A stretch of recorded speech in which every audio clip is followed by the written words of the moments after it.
तो सिटीजनशिप देखते पहले, citizenship denotes membership in a political community. Political citizenship किसके, किसी स्टेट के होंगे, ठीक है, तो एक स्टेट क्या है, एक पॉलिटिकल कम्युनिटी है। So citizenship denotes a membership of a political community. It defines the legal and political relationship between individual and state. दोनों के बीच में क्या रिलेशन रहेगा, तो इंडिया में जैसे क्या डिफाइन किया गया, इसके सिटीजन्स के कुछ फंडामेंटल राइट्स होंगे, कुछ ड्यूटीज होंगी, फंडामेंटल ड्यूटीज होंगी, टैक्स वगैरह भरेंगे हम लोग, इसके भी ऑफ स्टेट हमें कुछ फैसिलिटीज देगा। तो ये एक सॉर्ट ऑफ कॉन्ट्रैक्ट है ना, एक सोशल कॉन्ट्रैक्ट, जैसे हमारा कॉन्स्टिट्यूशन क्या है, एक सॉर्ट ऑफ सोशल कॉन्ट्रैक्ट है। तो उस तरीके से it defines legal and political relationship, citizenship as a concept एक रिसिप्रोकल बॉन्ड है या रिलेशनशिप है, ये individual owes allegiance to the state और state provides protection and rights in return, ठीक है। तो ग्रीक इरा में एरिस्टोटल रिस्ट्रिक्टेड सिटीजनशिप, मतलब प्रिजनर्स को नहीं थी, mechanics, labourers, slaves, women, childrens, old age people, इन सबको नहीं थी सिटीजनशिप, ठीक है। मॉडर्न इरा में अमेरिकन फ्रेंच रिवॉल्यूशन के बाद it was a tool against absolute monarchies, transforming subjects into citizens with equal rights, ठीक है। तो इंपॉर्टेंट डेफिनेशन देखते हैं, टीएच मार्शल का full and equal membership of political community, Harold Laski का contribution to an instructed judgement to a public good, Jem Barbalet citizenship is in the nature of political bond, T H Green citizenship is a positive freedom sort of, इसको देखता है वो। Karl Marx वो बोलता है सब जो है बुर्जुआजी सिटीजनशिप है अभी, मतलब एक sort of tool of ruling class to mask class inequality. वो मतलब नेशनल लेवल पे बात ही नहीं करता ना, workers of all world unite, ठीक है। तो ये बाकी सारा सब फॉल्स कंस्ट्रक्ट्स है सारे, ठीक है, उस तरीके से। Herman van Guster, and if I'm not pronouncing wrong, I don't know what is that. Observe that the concept of citizenship has gone out of fashion among political thinkers, ऐसे बोला उन्होंने, ठीक है। तो क्या क्या थ्योरीज है सिटीजनशिप की, लिबरल थ्योरी, इवोल्यूशनरी थ्योरी है, T H Marshall, citizenship and social class, citizenship is a legal status, confers rights to protect individuals, state interference, etc., etc. Marshall analyzed the growth of citizenship in England through evolutionary perspective, civil rights, political rights, social rights, ठीक है। इनका ही definition हमने अच्छे से देखा ही है। And he noted that there is a permanent tension between citizenship which demands equality and capitalism which generates inequality. एक permanent tension रहता है। Libertarian theory, Robert Nozick, anarchist utopia, इसमें citizenship as a voluntary agreement contract between individuals. It considers market society as a suitable model of civic life, etc. Minimal state intervention. Communication theory, Republican theory, Hannah Arendt, Walzer, Benjamin Barber, Michael Sandel. They reject the liberal unencumbered self. Unencumbered मतलब वो बोल isolate किया है ना individual को, ऐसा नहीं है कि हम इनकम्बर्ड है हमारी सोसाइटी में, कम्युनिटी में, वैल्यूज प्रिंसिपल्स में, कल्चर में, ठीक है। Citizen must identify with the community and take active part into political life. तो एनआरएन की जो पूरी थ्योरी थी ये क्या थी, मतलब वो बोलती थी ना कि जूस इतने इंटेलिजेंट होते हुए भी ये सब क्यों जूस को सफर करना पड़ा, क्योंकि वो इकोनॉमिक डोमेन में ही पावरफुल थे, बिजनेसेस वगैरह इंडस्ट्री में, वो इन्होंने कभी पॉलिटिकली एक्टिव लाइफ में पार्टिसिपेट ही नहीं किया था, इसलिए उनको इतना मतलब झेलना पड़ा। तो वो सब एक्टिव पार्ट लेना चाहिए पॉलिटिकल लाइफ में, सिविक वर्च्यू में, इसलिए वो एक्टिंग इन कॉन्सर्ट की बात करती है, ठीक है। वीटा एक्टिव आई वगैरह वगैरह। emphasizes duties and participation over just right. Hannah Arendt, the human condition, she emphasized active political participation, action as the highest human activity, ठीक है। Marxist theory, Anthony Giddens important है, ठीक है। राहत मिलीबैंड है, citizenship is the capitalist society is mass that reinforces class division. Giddens बोलता है argued that the modern state can not rule by force alone, it effectively granted right citizenship to subordinate groups to maintain control. He term this the two way expansion of power. Pluralist theory क्या है, B S Turner, ये B S Turner है, ठीक है। इनके क्या है, citizenship and social theory. Core idea क्या है, citizenship is a complex and multi dimensional, complex भी है, मल्टी डायमेंशनल भी है। It involves dynamic interaction among various groups, इतनी cultural interest group etcetera etcetera, and citizens relate to the state both directly and through their diverse communities, ठीक है। तो feminist theory में क्या कहेगा, iris Marion Young, Carole PadMan.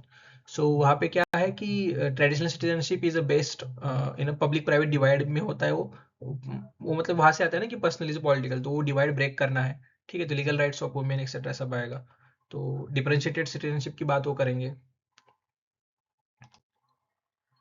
Contemporary देखते हैं कुछ कुछ, विल किमलिका का मल्टीकल्चरल सिटीजनशिप है, three kind of minority, self government, polyethnic, representative rights, ठीक है। आयरिस मोरेने का differentiated citizenship, group differentiated rights की वो बात करती है।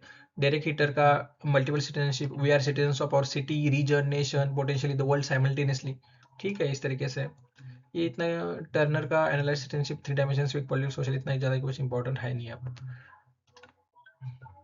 तो अलग अलग मॉडल्स होते हैं सिटीजनशिप, एक होता है just solely right to right of soil, मतलब जहाँ पे हमारा अपना बर्थ हुआ है वो वहां से की सिटीजनशिप, जैसे यूएस में है, ठीक है, determined by place of birth. India में भी ये थी 1987 से पहले लगभग। देन होता है jus sanguinis, right of blood, मतलब citizenship determined by descent ethnicity, हमारे पेरेंट्स होंगे तो मतलब उस तरीके से ब्लड कनेक्शन से, ठीक है। एक होता है naturalisation, granting citizenship to foreigners after they meet legal requirements, कुछ होंगी भाई इतने साल तक आप यहाँ पे रहोगे तो आपको मिल जाएगी वगैरह वगैरह, नेचुरलाइजेशन इसको बोलते हैं, ठीक है। अलग अलग मेजर वर्क, स्टेज मार्शल का citizenship and social class, Narayan का ह्यूमन कंडीशन, रॉबर्ट नोजी का एनार्किस्ट यूटोपिया, एंथनी गिडेंस का contemporary critique of historical materialism, then Michael Walzer का spheres of justice, Benjamin Barber का strong democracy, B S Turner का citizenship and social theory. अलग अलग PYQs देखते हैं, relationship between individual and state, allegiance protection, इसको citizenship बोला जाता है। Full and equal membership of political community, Marshall का सिटीजनशिप का डेफिनेशन था। Who elaborated pluralist theory in citizenship and social theory, B S Turner, pluralist theory है इनकी।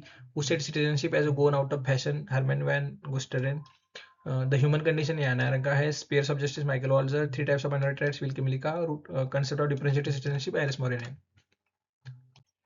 So now let's see some provisions with regards to citizenship in our Indian Constitution. तो हमारे Indian constitution में है क्या? तो सबसे इम्पोर्टेंट आर्टिकल 5 से 11, ठीक है, तो ये याद रखना है हमें।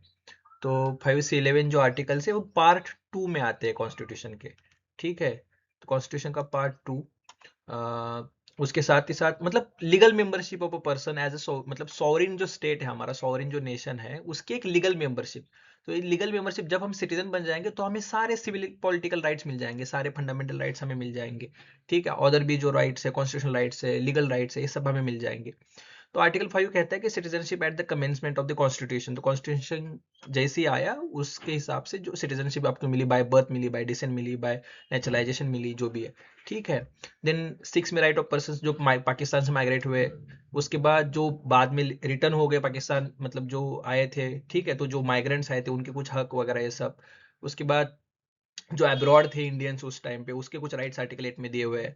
आर्टिकल 9 में मतलब कोई वॉलंटरली एक्वायर करता है फॉरेन की सिटीजनशिप तो वो इंडिया की सिटीजनशिप खो देगा ऑटोमेटिकली, ठीक है।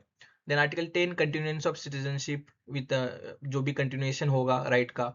और आर्टिकल 11 ये हक देता है पार्लियामेंट को कि सिटीजनशिप के रिगार्डिंग जो भी सारे लॉज है वो पार्लियामेंट बना सकता है, स्टेट लेजिस्लेचर के पास कोई भी हक नहीं है कोई भी लॉ सिटीजनशिप के रिगार्डिंग बनाने का। तो जो भी बाद में लॉज बने, 1955 का बना, अभी 2019 में जो लेटेस्ट लॉ बना, ये सारे पार्लियामेंट बनाता है, तो सारा अधिकार जो है बस पार्लियामेंट के पास है, ठीक है।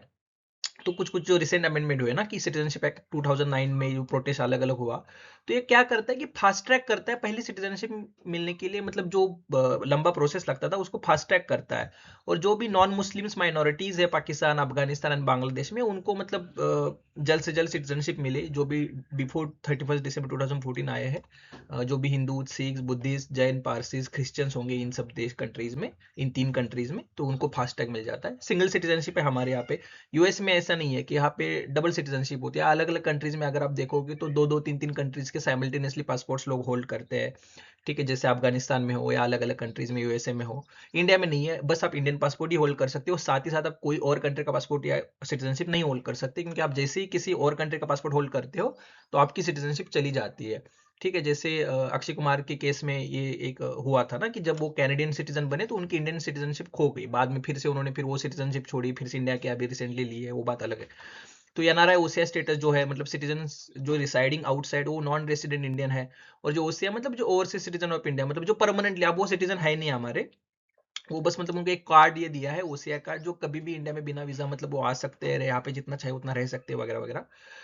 आर्टिकल 5 to 11 ये सब कॉन्स्टिट्यूशनल आर्टिकल्स है। और सिटीजनशिप एक्ट 1955 ये सब गवर्न करता है सिटीजनशिप का, जो भी सारे उसके बाद कॉन्स्टिट्यूशन के बाद का जो भी सारे सिटीजनशिप के रिगार्डिंग जो भी होगा, ठीक है। तो बाय बर्थ आप एक्वायर कर सकते हो citizenship, bye decent, bye registration, bye naturalisation and bye incorporation of territory, जैसे सिक्किम बाद में इंडिया का पार्ट बना, ठीक है, तो उसके वहां पे जो भी लोग थे वो बाय टेरिटरी सारे सिटीजन बन गए। बाद में गोवा 1961 को लिबरेट हुआ, इंडिया का पार्ट बना, या पौंडीचेरी बाद में इंडिया का पार्ट बना, तो ये सब ऑटोमेटिकली वो सिटीजनशिप उनको मिल जाती है, ठीक है। उस तरीके से टर्मिनेशन कैसे होता है, बाय रिनाउंसिएशन, आपने रिनाउंस कर दिया कि भाई मैं आप सिटीजन नहीं हूँ, हाँ, तो इस तरीके से बाय टर्मिनेट, पार्लियामेंट ने कोई लॉ बना दिया और टर्मिनेट कर दी सिटीजनशिप, कुछ रूल्स लेके आए, ठीक है। और बाय डिप्राइवेशन, मतलब आपको मतलब सॉर्ट ऑफ डिप्राइव किया गया या कुछ मतलब ऐसे हुआ, ठीक है, तो इस तरीके से आपकी सिटीजनशिप चली जा सकती है। तो ये सब चीजें थी। रिनाउंसिएशन इन द सेंस आप किसी और कंट्री का सिटीजन बन गए या वगैरह वगैरह, तो आपकी रिनाउंस की जाएगी उस तरीके से। तो ये था all about the citizenship. So we'll see next concept in the next video. Please subscribe. Thank you all.